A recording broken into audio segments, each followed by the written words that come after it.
Isang mayamang CEO ang dumating sa isang blind date kasama ang kanyang kambal na anak habang nagpapanggap na wala siyang pera, pero biglang nag-iba ang lahat ng ialok ng babae na siya na ang magbabayad ng bill. Dinala mo ang mga bata sa date? Mahinang tanong ng hostess. Nakataas ang isang kilay habang inaayos ni Herrera ang masiglang kambal sa kanyang mga braso. Oh, sagot niya ng kalmado, may nakasabit na diaper bag sa balikat. Pero hindi naman talaga ito date. Nagalinlangan ng hostess pero itinuro niya ang isang maliit na mesa sa tabi ng bintana. Swerte mo, sabi niya, isang guest lang ang may kasamang bata ngayong gabi. Table 5. Mabilis na tumango si Marco habang bumibilis ang tibok ng kanyang puso, mas mabilis pa kaysa tuwing may hinahawakang deal sa negosyo. Nakamaong lang siya at simpleng t-shirt, malayo sa itsura ng isang kilalang CEO sa mga magasin. Sa halip na mamahaling damit at driver, humiram lang siya ng lumang kotse at gumamit ng kung anu-anong panali para itali ang kulot na buhok ni Sofia at Luna. Maingat niyang pinaupo ang kambal sa kanilang booster seats. Agad na inabot ni Luna ang asin habang si Sofia ay mahigpit na niyakap ang kanyang pink na kuneho at tumingin-tingin sa paligid. Huminga ng malalim si Marco at tumingin sa pinto. Alam na niyang hindi darating ang babaeng nakamatch niya. Malinaw ang huli nitong mensahe. Sorry, hindi ako pwedeng makipag-date sa lalaking walang pera at may mga anak. Good luck. Paalis na sana siya kasama ang mga bata nang biglang bumukas ang pinto. Pumasok ang isang babae, may hawak na libro at isang malaking bag sa balikat. Tumingin siya sa paligid, sinilip sandali ang kanyang telepono at saka tumingin diretso kay Marco. Ngumiti siya, may halong kaba at lumapit. Hi, ako si Elena, sabi niya habang isinusuklay ang isang hibla ng kanyang ginintuang buhok sa likod ng tainga. Pasensya na, natagalan ng bus. Napakurap si Marco na lito. Alam ko hindi ito parang eksena sa pelikula, sabi ng babae habang umuupo sa tapat niya, halos hindi tinitingnan ang telepono. Pero binanggit mo na may mga bata at mesa sa tabi ng bintana, kaya inisip kong ito yun. Halos sabihin ni Marco na mali siya ng mesa pero may nakita siyang kakaiba sa mukha nito. May katahimikan sa mga mata nito, may pagiging totoo at simpleng ngiti. At sa likod nito may pagod na damang-dama rin niya. Walang problema, mahinang sagot ni Marco. Kakaupo lang namin. Tumingin si Elena sa mga bata na parehong tahimik na nakatitig pabalik. Hindi ko inakalang makikilala ko ang napaka-importanting mga bisita ngayong gabi. Biro niya, nakangiti. Tumagilid ang ulo ni Luna. Mahilig ka ba sa pusa? Ngumiti si Elena. Mas okay pa sila kaysa karamihan ng tao. Ipinahid ni Sofia ang isang krayola sa mesa. Guhit ka ng isa. Walang pag-aatubili, kumuha si Elena ng napkin at nagsimulang gumuhit. Ilang sandali lang, nagtatawanan na ang kambal sa hindi pantay na guhit niyang pusa, abalang-abala sa kanya. Napaupo si Marco, namamangha. Karaniwan, awkward ang pagpapakilala ng bagong tao sa kanyang mga anak. Pero hindi ngayon, simple lang, natural. Dumating ang pagkain at naging magulo ang lahat. Kumalat ang spaghetti sa mesa, natapon ng juice at naubos agad ang mga napkin. Pero hindi nagpa-apekto si Elena. Pinunasan niya ang bibig ni Luna at nagkwento ng nakakatawang karanasan tungkol sa pagkakadapan niya sa cake sa library. Halos maiyak sa katatawa ang mga bata. At may naramdaman si Marco na matagal na niyang hindi naramdaman, isang init sa dibdib na parang matagal nang nawala. Hindi siya tinanong ni Elena kung ano ang trabaho niya. Hindi binanggit ang pera, ang tagumpay o ang anuman tungkol sa kanyang imahe sa publiko. Tinanong niya si Sofia tungkol sa paborito nitong hayop at seryosong nakinig sa kwento ni Luna tungkol sa mahiwagang bato. At nang mapansing nakatingin si Marco sa kanya, ngumiti siya. Hindi para mang-akit, hindi para magpa-impress, kundi dahil ganun lang talaga siya. Lumapit ang waiter habang kumakain sila at iniabot ang bill sa mesa. Walang madali ang kailangan, sabi nito ng magiliw. Paparating na ang dessert. Tinitigan ni Marco ang resibo. Inabot niya ang bulsa sa likod at napahinto. Hindi sa kanya ang kotse, hindi rin sa kanya ang mga damit. Hindi pa niya alam kung may wallet ba sa suot niyang jeans. Kinabahan siya. Napansin agad ni Elena pero sa halip na magulat, kalmadong kinuha niya ang lumang wallet, inilabas ang card at iniabot sa waiter na may maliit na ngiti. Walang problema, sabi niya habang inaayos ang buhok. Mas malala pa ang mga dinner na naranasan ko. Napalingon si Marco, hindi makapagsalita. Hindi mo naman kailangang gawin yon. Alam ko, sagot niya ng banayad. Pero gusto kong gawin, mukha kang taong kailangan ng kaunting kabutihan. Hindi nakaimik si Marco, parang nawala ang ingay sa buong restaurant. Hindi tungkol sa bayarin, kaya niyang bilhin ang buong lugar. Pero sa tahimik na sandaling yon, ang pinakamahalaga ay nakita talaga siya ni Elena. Hindi bilang CEO, hindi bilang imahe, kundi bilang siya mismo. Hindi siya yung Herrera na nababasa ng mga tao sa mga magasin o nakikita sa mga pagpupulong ng board. Siya yung Herrera na nahihirapan sa booster seats at tumatagas na juice boxes. Isang lalaking pilit lang ginagawa ang lahat para sa mga anak niya. Napatingin siya kay Elena at sa pagkakataong ito nakita talaga niya ito. May mga bakas ng pagod sa paligid ng kanyang mga mata. Marahil dahil sa mga gabing nagbabasa, hindi nakikipagsosyal. Simple ang kanyang blouse, walang nail polish ang mga kuko. Hindi siya nagpipilit magpakitang gilas, naroon lang siya nasa kasalukuyan, totoo. Mabait, habang unti-unting nauubos ang mga bisita sa restaurant na natiling puno ng kwentuhan at mga guhit sa napkin ang mesa nila. Kumuha si Elena ng breadstick, hinati ito at inabot ang kalahati kay Sofia habang patuloy siyang nagkukwento tungkol sa kanyang kabataan. Wala kaming masyadong pera noong lumalaki ako, sabi niya habang tila bumabalik ang kanyang alaala. Pero maraming libro sa bahay, nakapatong sa mga shelf, nakatambak sa sahig. Kapag nawalan kami ng kuryente, binabasahan pa rin ako ni Mama gamit ang kandila. Doon nagsimula ang pangarap kong maging librarian. Pinaramdam sa akin ng mga libro na mayaman ako kahit halos wala kaming pera. Tahimik na nakinig si Marco. Walang pait sa boses niya, walang pagsisisi, puno lang ng pasasalamat sa maliliit na sandali ng kanyang buhay. Napaisip si Marco, karamihan ng mga naging date niya tanong agad tungkol sa vacation house, paboritong alak o koleksyon ng sasakyan. Si Elena ni minsan ay hindi nagtanong tungkol sa trabaho o pera. Hindi mahalaga sa kanya ang mga tagumpay ni Marco. Ang importante ay kung sino siya sa kaibuturan. At sa unang pagkakataon, matapos ang matagal na panahon, naramdaman ni Marco na may nakapansin talaga sa kanya. Siguro gustong-gusto mo talaga ang trabaho mo, sabi niya. Ngumiti si Elena. Oo, kapag dumadating yung mga bata mula sa school at naaalala ko ang pangalan nila o naitatabi ko ang librong siguradong magugustuhan nila, parang may halaga. Hindi man kalakihan pero may epekto. Dumantay si Sofia sa braso ni Elena. Maingat niyang pinunasan ng mumo sa pisngi ng bata. Yung dalawang to, mahinang sabi ni Elena, may kakaiba. Napasinghap si Marco. Sila ang lahat sa akin. Pagtapos ng gabi, tumayo si Marco at inalok si Elena na ihatid sa bus stop o kung gusto nito, isasakay niya. Hindi ito magara, sabi niya, may bahid ng biro pero umaandar. Nag-alinlangan si Elena, tumingin sa labas. Ayos lang, mahinang sagot niya. Gusto ko yung lakad, nakakatulong para malinawan ang isip.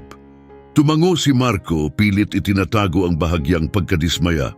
Siyempre, yumuko si Elena at hinalikan sa noo si Sofia. Salamat sa drawing artist. Balik ka, guhit ulit, sigaw ni Luna. Ngumiti si Elena, sandaling napatigil. Baka, sabi niya, saka siya tumalikod at lumakad palayo sa gabi. Tahimik ang biyahe pa uwi. Tulog na ang kambal sa likod ng sasakyan. May mantsa ng Crayola at spaghetti ang kanilang mga kamay.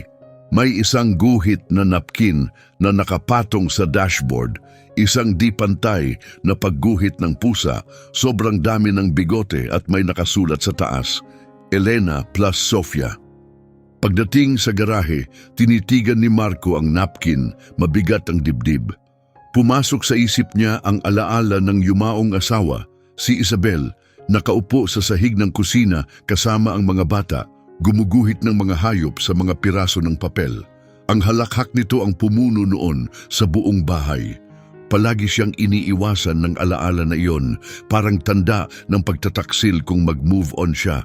Pero ngayong gabi, matapos makita si Elena na nakangiti kahit may natapong juice at makalat na Crayola, may nagbago. Wala siyang naramdamang hiya, wala ring takot. Tahimik lang siyang payapa. Siguro ang paghilom ay hindi pagtataksil. Baka ito ay isang tahimik na paanyaya na mabuhay muli, subukang muli. Muling tiningnan ni Marco ang drawing bago niya ito maingat na tiniklop at inilagay sa glove compartment. May kung anong banayad na gumalaw sa puso niya, isang bagay na parang pag-asa. Hindi niya alam kung muli pa niyang makikita si Elena, pero ang iniwan nito sa kanya ngayong gabi ay nanatili. At sa ngayon sapat na iyon, 4 na araw na ang lumipas mula noong hapunan. Mula nang maupo si Elena sa mesa niya, sa paniniwalang iba ang kanyang makikita, at binago ang lahat gamit lang ang Crayola, natapong juice, at tapat na puso. Hindi maalis sa isip ni Marco si Elena, ang paraan ng pagpapatawa niya sa mga bata, ang pagbabayad niya ng bill na parang wala lang. Naalala lang niya ang isang maliit na detalye na nabanggit nito. Nagtatrabaho ako sa library malapit sa Pine Street, yung may pulang pinto. Noong Sabado ng umaga, isinakay niyang muli ang mga bata sa kotse. Sinabi niya sa sarili na isa lang itong simpleng pagbisita sa aklatan. Walang pressure, walang inaasahan, kaunting pag-usisa lang. At siguro isang sinag ng pag-asa, madaling makita ang pulang mga pinto. Sa loob, sinalubong sila ng mainit na amoy ng lumang mga libro at makintab na kahoy. Parang isang matagal ng kaibigan. May grupo ng mga bata na tahimik na nakaupo sa sahig, nakapalibot sa isang babaeng nakasuot ng malambot na kardigan. May hawak siyang lumang aklat na pambata at binabasa niya ito ng may kasiyahan. At pagkatapos, tinanong ng oso, sino ang kumuha ng sombrero ko? Nagtawanan ng mga bata, napasinghap si Sofia, siya yun! Pumalakpak si Luna sabay turo, totoo nga siya. Bago pa makagalaw si Marco, tumakbo na ang kambal, sumingit sa grupo para makalapit sa babae. Natigilan ito sa kalagitnaan ng binabasa at dahan-dahang tumingin pataas. Nagtagpo ang tingin nila ni Marco na nakatayo malapit sa pinto, may mga kamay sa bulsa ng kanyang coat at may halong kaba sa mukha. Hay! Mahina niyang sabi, maingat na isinara ng babae ang aklat. Magpahinga muna tayo sandali, sabi niya sa mga bata. Umangal ang mga ito pero nagsipunta rin sa beanbags. Tumayo siya, dumating ka. Naalala ko ang sinabi mo, sagot ni Marco, tungkol sa aklatan na may pulang pinto. Tahimik, hindi malamig, pero puno ng mga hindi nasabi. Lumapit si Sofia at iniabot ang isang papel na nakatiklop. Gumuhit po ulit kami para sa inyo. Ngumiti si Elena at tinanggap ito. Salamat, mahal. Tapos tumingin ulit kay Marco. Hindi ikaw ang taong dapat kong makilala noong gabing yon. Hindi, amin niya. Iba ang inaasahan mong darating. Nagtiklop siya ng braso. Bakit hindi ka umalis? Dahan-dahang huminga si Marco. Dahil sa unang pagkakataon, naramdaman kong may nakakakita sa akin, hindi sa pangalan ko o sa pera ko, kundi bilang isang lalaking pilit lang pinatatag ang hapunan kasama ang mga anak niya. Isang amang patuloy na nangungulila sa kanyang asawa. Isang taong gusto lang ng gabing hindi masyadong malungkot. Medyo lumambot ang mukha ng babae pero tahimik lang siya. Hindi ako nagkunwari, dagdag ni Marco. Hindi ko lang ipinaliwanag dahil sa unang pagkakataon, hindi ako hinusgahan base sa pag-aari ko o mga koneksyon ko. Pinakinggan mo ang mga anak kong babae na parang mahalaga sila. Hindi ka natakot kahit medyo magulo. At noong ikaw ang nagbayad, ni hindi ka nag-atubili. Hindi umiwas ng tingin ng babae. Nanatili ang mata sa kanya. Lumapit si Marco ng bahagya. Ako si Marco Herrera. May negosyo akong malamang ang gumawa ng mga kahong donasyon dito sa Aklatan. Marami akong suit at masyadong malaki ang bahay ko para sa aming tatlo. Pero hindi naging mahalaga ang lahat ng yon noong gabing yon dahil sa'yo. Tumingin si Elena sa mga bata na abalang nagbabasa malapit, tapos mahina niyang tanong, "At ngayon?" "Hindi ko alam," tapat na sagot ni Marco. "Wala akong inaasahan, pero hindi ko kayang umalis na hindi nagsasabi ng totoo. Deserve mong marinig yon." Tiningnan ni Elena ang guhit sa kanyang kamay. Isang pusang may malaking pink na puso at mga letra na nagsasabing, "Para kay Elena." "Yung nakita ko sa restaurant," mahina niyang sabi, "totoo ang dating. Yung paraan ng pagtingin mo sa mga anak mo. Yung paano sila tumitingin sa'yo. At kung paano mo ako tinitigan na parang natatakot kang maramdaman yon." "Totoo nga yon," sagot ni Marco. Muli silang nagkatitigan. "Pero kailangan ko ng kaunting espasyo. Kapag magulo ang buhay, mahirap makita kung ano ang totoo." "Naiintindihan ko," tango niya. "Kunin mo ang oras na kailangan mo." Nakatayo lang sila, hawak ang sandaling parang nakabitin sa hangin. Hindi pa ito pamamaalam. Hindi pa ngayon. At para sa kanila, sapat na yon. Sa mga sumunod na araw, tahimik ang mga sandali nila. Dinala muli ni Marco ang mga anak sa Aklatan, higit sa isang beses. Tuwing dumarating sila, ngumiti si Elena at kunwaring nagulat, pero halatang inaasahan na niya sila.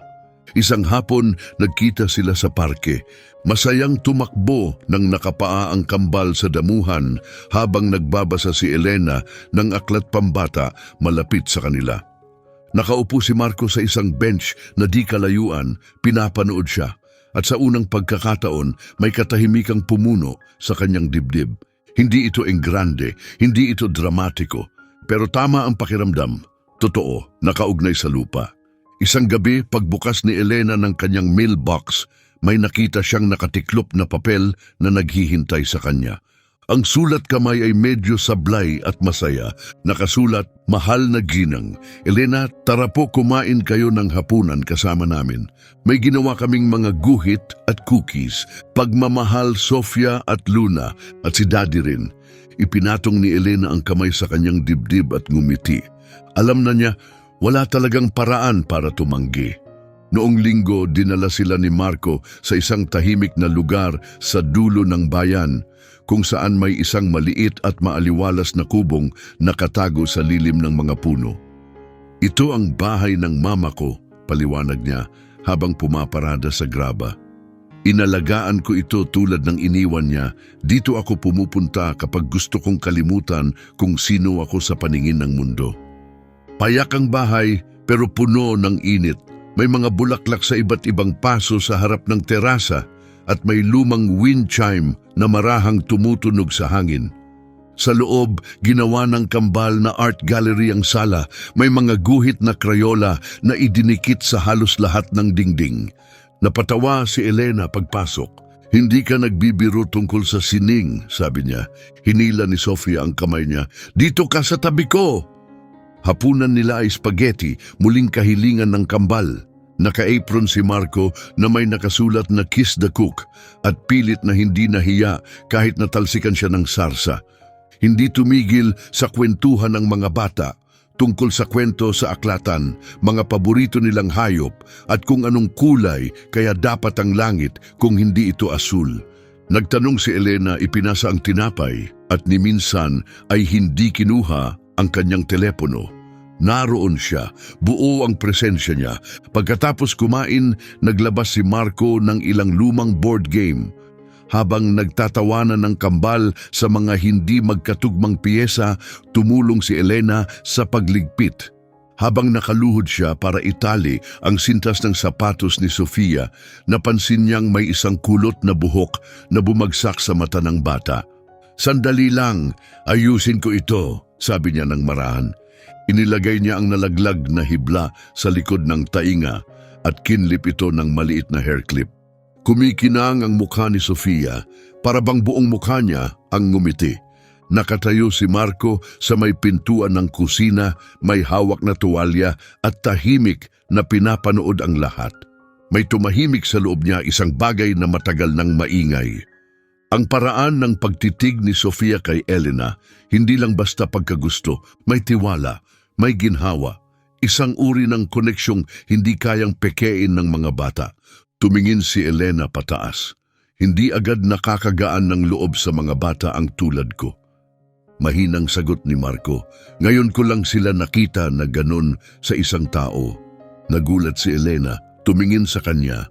Totoo yan, dagdag ni Marco habang inilapag ang tuwalya. Nang mawala si Isabel, naging sensitibo sila.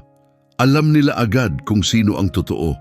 At nang dumating ka, parang bagay ka na talaga sa amin. Namasa ang mga mata ni Elena. Tumalikod siya ng bahagya at pinunasan ng palad sa kanyang maong.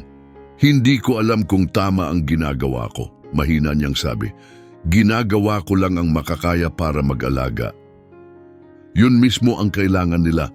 Nakayakap na ngayon sa sofa ang kambal, magkasalo sa isang aklat, magkadikit ang mga ulo. Ang malambot na liwanag mula sa bintana ay nagpaparamdam ng katahimikan. Parang wala na munang mundo sa labas. Parang iba ka dito, bulong ni Elena. Dito lang ako, nagiging ako, sagot ni Marco. Wala akong kailangang sagutin tungkol sa negosyo o magtago sa likod ng mga press release. Lumapit si Elena. Hindi mo kailangang maging kung sino man dito. Hindi para sa kanila, hindi para sa kin. Gumiti si Marco pero may takot sa kanyang mga mata. Yun nga ang nakakatakot, sa totoo ang pakiramdam. Bumaba ang boses ni Elena sa isang bulong. Kung ganon, huwag mo itong takbuhan. Tinitigan siya ni Marco, malalim, tahimik. Hindi ito tungkol sa ganda o atraksyon. Tungkol ito sa kung paanong naging bahagi na si Elena ng buhay nila nang hindi niya pinipilit. At sa unang pagkakataon, mula nang gumuho ang lahat, hindi na ito pakiramdam na sira. Isang tahimik na Martes ng umaga, biglang nagbago ang lahat. Isang malabong litrato ang nagsimulang kumalat online. Ipinakita nito si Elena na magkahawak kamay nina Sofia at Luna, tumatakbong masaya sa bangketa sa harap ng aklatan. Nakangiti siya, tumatawa ang mga bata.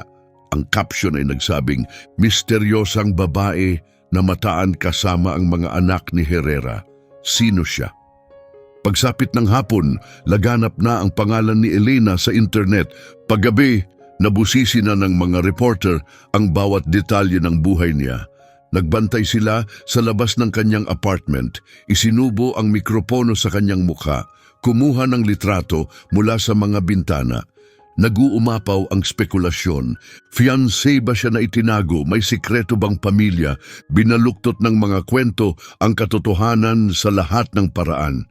Walang magawa si Marco kundi panoorin itong unti-unting mangyari. Nasa balita na naman ang pangalan niya, pero ngayon kasama na si Elena, isang babaeng kailanmay hindi humangad ng pansin, isang taong walang ginawang mali. Tinawagan niya ito paulit-ulit, walang sumagot. Kinabukasan sa trabaho, ipinatawag siya ng direktor ng aklatan. Makikita na sa mukha nito ang lahat bago pa ito nagsalita. May pressure mula sa itaas, pag-amin nito, hindi makatingin sa kanya. Isa sa malalaking donor natin ay nagbabanta na babawiin ang suporta. Sabi nila, nakakagulo raw ang atensyon ng media. Parang may bumagsak na bato sa dibdib ni Elena, pero wala naman akong ginawang masama, madiin niyang sagot. Alam ko, malambot na sagot ng direktor, pero hindi ito tungkol sa tama o mali. Tumatama ito sa imahe. Lumabas siya ng aklatan na may dalang maliit na kahon, ilang libro, ang tasa niya isang larawang naka-frame. Habang sinusundan siya ng mga bulong ng mga katrabaho, parang mga multo. Ilang taon niyang binuo ang tahimik at maayos na buhay na ito. Isang litrato lang ang bumura sa lahat. Kinagabihan, naupo siya sa kanyang sofa, tahimik ang paligid. Walang tigil ang pag-vibrate ng cellphone. Dos-dosen ng di kilalang numero, mga reporter, mga usisero, mga taong may opinyon kahit hindi hinihingi. Iisa lang ang mensaheng binasa niya ng higit sa isang beses. Elena, please talk to me.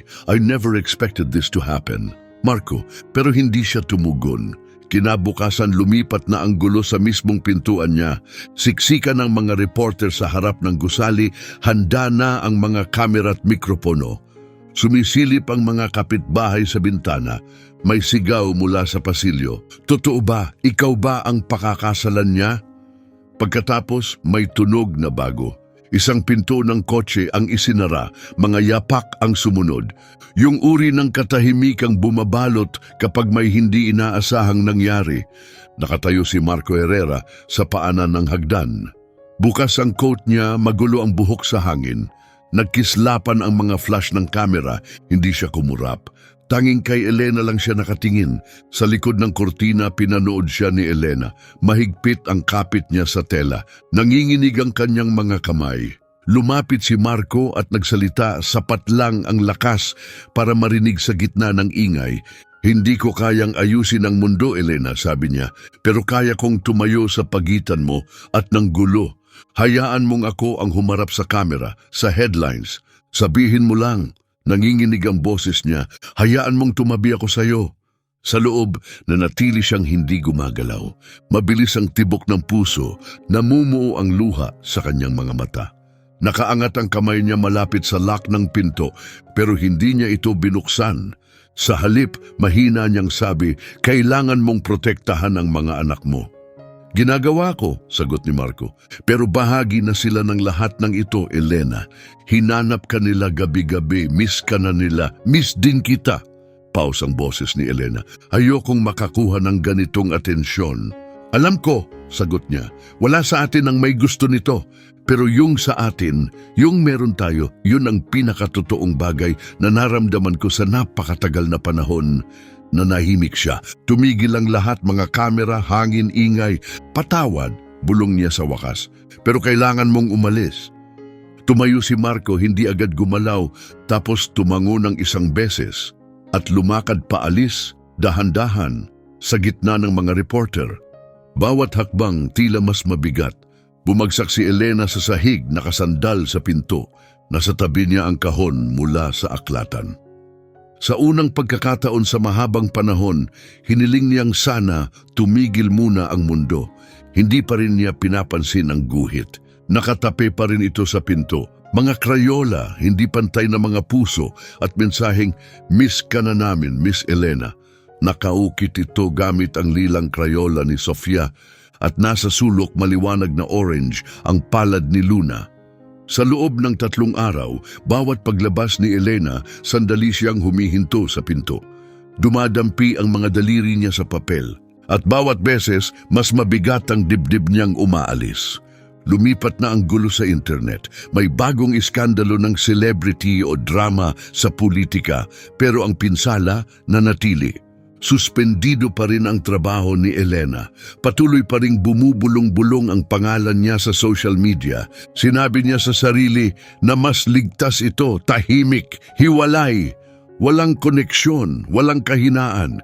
Pero gabi-gabi, napapanaginipan niya ang maliliit na daliring nakahawak sa kanya, ang magugulong guhit, ang mga tawa mula sa kusina. Miss na miss niya ang init ng maliit na bahay, ang hapunan na laging may bahid ng sarsa at kasamang halakhakan. Miss na miss niya sila. Sa bahay ni Marco nagbago ang katahimikan. May hugis ito, may bigat, ramdam ng mga bata kahit hindi nila alam kung bakit. Hindi nila naiintindihan ang mga balita o eskandalo. Alam lang nila wala na si Miss Elena. Sa 2 gabi, bago matulog, umakyat si Luna sa kandungan ni Marco. Kumikinang ang kanyang mga mata. Hindi na po ba babalik si Miss Elena? Marahang pinunasan ni Marco ang luha sa pisngi niya. Kailangan lang niyang magpahinga ng kaunti. Idinikit ni Luna ang mukha sa kanyang dibdib. Dahil ba sa amin? Kami po ba ang may kasalanan? Sumikip ang dibdib ni Marco. Hinding-hindi, mahal. Wala kayong ginawang mali. Mahal na mahal niya kayo. Nanginig ang boses ni Luna. Kung ganon, bakit wala siya dito? Wala siyang masabi. Kinabukasan, nadatnan niyang nakaupo ang kambal sa mesa, napapaligiran ng mga krayola. Tahimik sila. Wala ni isang tawa, wala ring kwentuhan, nakatutok lang. Pagkatapos itinaas ni Sofia ang ginawa nila, 3 stick figure, may label US, may makukulay na puso sa taas ng mga ulo nila. Sa itaas, nakabold, "We bring our hearts." Matagal itong tinitigan ni Marco. Pagkatapos ay tumayo siya, matatag ang boses. Pupuntahan natin siya. Nagliwanag ang mga mata ni Sofia. Pumalakpak si Luna. Nagmadali silang magbihis, puno ng kasabikang hindi na maitago. Wala nang reporter ngayon, tahimik ang daan. Dumaan si Marco sa likurang ruta, lumayo sa mga mata ng publiko. Nagpark siya ilang kanto ang layo, binuhat ang mga bata para iwasan ang mapansin. Pagtapat sa gusali ni Elena, nandoon pa rin ang guhit na iniwan nila ilang linggo na ang nakaraan, nakatapi pa rin sa pinto, umiindayog sa hangin na parang naghihintay sa kanila. Kumatok siya, isang beses, walang sumagot. Kumatok ulit, mas mahina. Tahimik pa rin. Tumingin siya sa mga anak. Handa na kayo? Tumango si Sofia at inilagay ang bago nilang guhit sa ibaba ng nauna. Pagkatapos, lumapit ang kambal sa harap ng pinto, nakabukas ang mga bisig, kumikislap ang mga mata, hindi nila alam kung sasagot ito, pero umaasa. Sa loob, abala si Elena, sinusubukang manatiling busy, nag-aayos ng tambak ng mga libro sa sahig, anumang bagay na pwedeng paglibangan ng isip. Nang marinig niya ang katok, natigilan siya. Pagkatapos, sumunod ang tunog na di malilimutan, ang hagik-hik, ang kaluskos ng papel, at ang pamilyar na tunog ng pagmamahal na naghihintay sa labas. Dahan-dahan niyang binuksan ang pinto. Nandoon sila, Sofia at Luna, nakabukas ang mga bisig, kumikislap ang mga mukha. Walang gulo, walang kamera, sila lang. Ay, bulong ni Sofia, halos di marinig. Napaluhod si Elena, bumagsak ang luha bago pa siya makapagsalita. Niyakap niya ang kambal ng buong lakas. Tumakbo ang mga bata at niyakap siya pabalik, ibinaon ng mukha sa kanyang balikat. "Namiss ko kayo," bulong ni Elena sa gitna ng higbi. Sobra. Sa likod nila, tahimik lang si Marco, nakasuksok ang kamay sa bulsa ng coat. Hindi siya nagsalita hanggat hindi siya tiningnan ni Elena, puno ng damdamin ng mukha. "Wala akong dalang balita," mahina niyang sabi. "Wala rin akong dalang inaasahan. Puso lang ang sakin at ang saka nila." Tumayo si Elena ng marahan, yakap pa rin ang mga bata. "Bakit ka bumalik?" Huminga siya ng malalim. "Dahil kaya kong bitiwan ng lahat, kayamanan, reputasyon, atensyon, pero hindi ito, hindi ikaw." Lalong humigpit ang yakap ng kambal. Pumikit si Elena. "Akala ko ang paglayo ay makakapagprotekta sa inyo." Malumanay ang sagot ni Marco. "Hindi kami naprotektahan, mas masakit pa nga." Matagal siyang tinitigan ni Elena. Pagkatapos umusog siya. "Pumasok ka." Lumapit si Marco, maingat na hindi maistorbo ang kambal na nakayakap sa mga binti ni Elena. Walang flash ng kamera, walang balita sa TV, tanging isang tahimik na pintuan na pinagsasaluhan ng 4 na taong ayaw nang bumitaw. "Hindi ko kailangan ang lahat ng iba," bulong niya. Tumango si Elena, nanginginig ang tinig. "Ako rin, at sa pagkakataong ito walang tumalikod. Hindi bumalik ang buhay sa dati nitong anyo. Naging mas maganda ito, mas banayad, mas totoo. Hindi nila muling sinimulan ang kwento sa lihim o sa malalaking hakbang. Sa halip, tahimik nila itong binuo muli sa mga lakad sa parke, sa halakhakan tuwing kwento bago matulog, at sa mga grocery trip tuwing weekend kung saan si Sofia ang gustong magtulak ng kariton habang si Luna ay nakasakay sa loob, kumakaway na parang reyna. Kumikilos si Elena ayon sa sarili niyang takbo, dahan-dahan, maingat. Hinayaan siya ni Marco. Hindi siya kailanman minadali, hindi siya pinilit. Sobra na siyang pinilit ng mundo noon. Isang gabi, habang nakaupo sila sa terasa at pinapanood ang mga bata, mahinang tanong ni Marco, "Kung maaari mong gawin ang kahit ano, Kahit ano talaga, ano yon? Ngumiti si Elena, malalim ang pag-iisip. Gagawa ako ng programang pangbasa para sa mga batang walang sariling libro. Para sa mga batang nasa aklatan hanggang magsara kasi hindi ligtas sa bahay. Tumango si Marco. Gawin natin. Tinawag nila itong Story Nest, isang mobile program na nagdadala ng mga libro at kwento sa mga shelter, paaralan at community center. Si Elena ang nanguna, siya ang pumipili ng mga libro, nagsasanay sa mga volunteer at nagbabasa ng buong puso't saya para sa mga batang madalas ay walang kahit alinman sa mga iyon sa kanilang tahanan. Tahimik na pinunduhan ito ni Marco, hinayaan niyang si Elena ang maging liwanag. Tumanggi siya sa mga interview. Hinayaang ang proyekto ang magsalita para sa sarili. At sa pagdaan ng panahon, nagsalita nga ito. Nagbago ang mga headline. Tumigil ang mga tao sa pag-uusap tungkol sa misteryosang babae at nagsimulang pagtuunan ng pansin ang layunin ng Story Nest. Sa bahay, naging maayos ang ritmo ng kanilang mundo. Madalas nang makisalo si Elena sa hapunan hanggang sa isang gabi na natili na rin siya sa pakiusap ng dalawang batang sobrang mahusay mangumbinsi. Binabasahan niya sila ng mga kwento gamit ang nakakatawang tinig. Tinuturuan silang gumuhit ng masaya at malungkot na mukha at tumutulong sa pagsulat ng sarili nilang mga kwento. Madalas, tahimik na nanonood si Marco mula sa hallway. Ang paraan ng pag-aangkop ni Elena sa buhay nila, hindi bilang bisita, kundi bilang nawawalang bahagi, ay mas tumagos kaysa anumang salita. Isang gabi, matapos basahin ang kwento tungkol sa isang nawawalang oso na nakahanap ng pamilya, inihiga niya ang kambal sa kama. Inayos ang buhok na nahulog sa kanilang noo. Hinawakan ni Luna ang kamay niya, antok na ang boses. Miss Elena? Oo, mahal. Pwede ko po ba kayong tawaging Mama Elena? Tumahimik ang buong silid.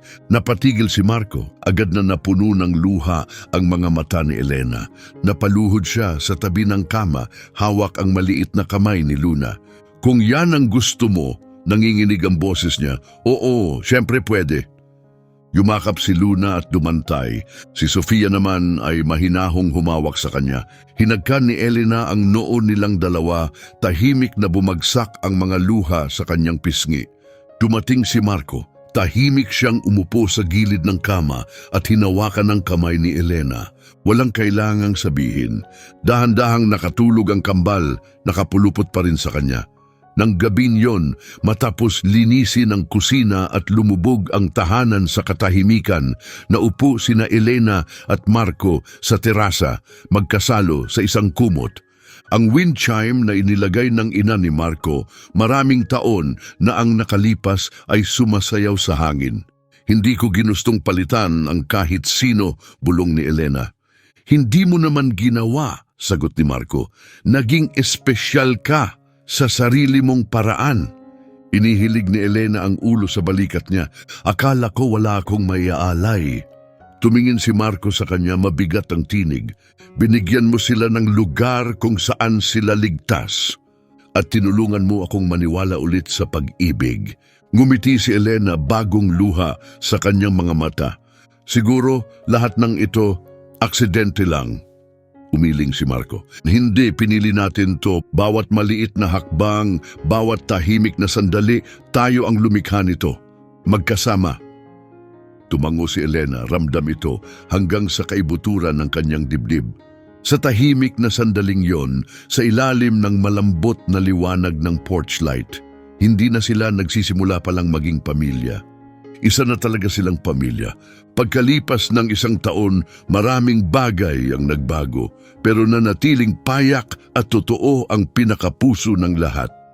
Nakatira pa rin si Elena sa maliit niyang apartment sa itaas ng Pine Street Bookstore. Hindi siya bumalik sa aklatan dahil kailangan niya, bumalik siya dahil mahal niya ito. May mga batang patuloy na tumatakbo palapit sa kanya ng may galak, at lumalabas ang pangalan niya sa mga kwentong ikinukwento sa Story Nest. Pero wala nang tumatawag sa kanya bilang kasintahan ng CEO. Siya lang si Elena at sapat na yon.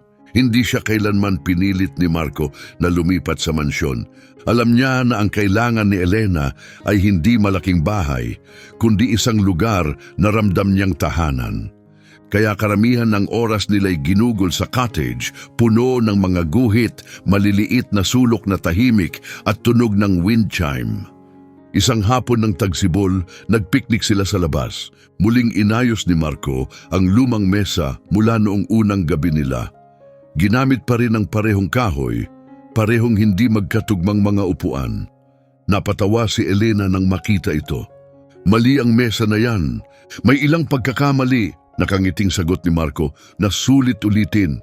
Nagtakbuhan ng kambal sa damuhan, nakapaa, may bulaklak sa buhok, nagtatawanan. Pagkatapos ng dessert, nawala sila saglit sa loob ng bahay at bumalik na may dalang tawa. Hawak ang isang maliit na kahong nakabalot sa napkin. Para sa iyo ito, sabi ni Luna, inabot ito kay Elena. Sa loob, may singsing na gawa sa sinulid at makukulay na beads, hindi perpekto pero puspos ng pagmamahal. Kami ang gumawa, paliwanag ni Sofia. Iyan ang espesyal mong singsing. Lumuhod si Marco, nanginginig ang boses. Akala ko dati ang mahalaga sa tao ay kung anong meron ako, ang titulo ko, ang pera ko. Pero dumating ang isang mesang walang may inaasahan, 2 batang babae at isang babaeng nakakita ng higit pa sa akin. Hinawakan niya ang kamay ni Elena ng banayad. Wala akong hinihinging pansin o ingranding kasal, ito lang.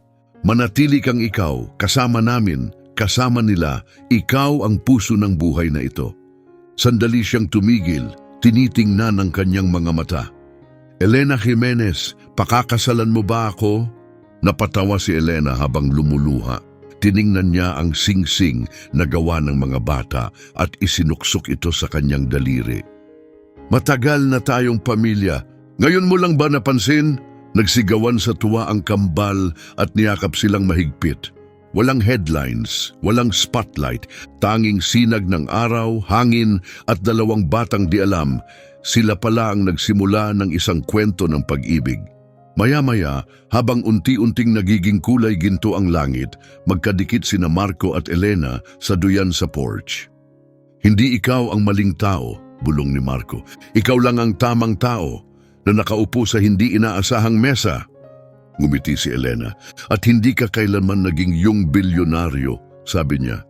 Ikaw ang tatay na may banayad na mga mata at mantsa ng spaghetti sa shirt. Sa katahimikan ng isang ordinaryong araw, nagsimula ang bagong kabanata nila. Hindi palaging dumarating ang pag-ibig sa oras na inaasahan mo. Minsan, dumarating ito ng tahimik sa gitna ng kaguluhan at bigla na lang parang lahat ng bagay ay nasa tamang lugar. Dati, nagtago si Marco sa likod ng kanyang tagumpay. Si Elena natakot na baka masyadong maliit ang mundo niya para sa pag-ibig. Pero sa huli, hindi bahay o pangalan ang mahalaga, kundi ang kwento bago matulog, ang mga guhit na gawa sa Crayola at ang isang babaeng nakakita sa tunay na tao sa likod ng lahat. Salamat sa pagsama sa amin sa paglalakbay na ito ng pagmamahal, paghilom at bagong simula. Kung hinipo ka ng kwentong ito, kung pinaalala nitong ang tunay na tahanan ay tungkol sa koneksyon, hindi sa katayuan, mag-subscribe sa channel hanggang sa muli maging mabait sa iyong sarili.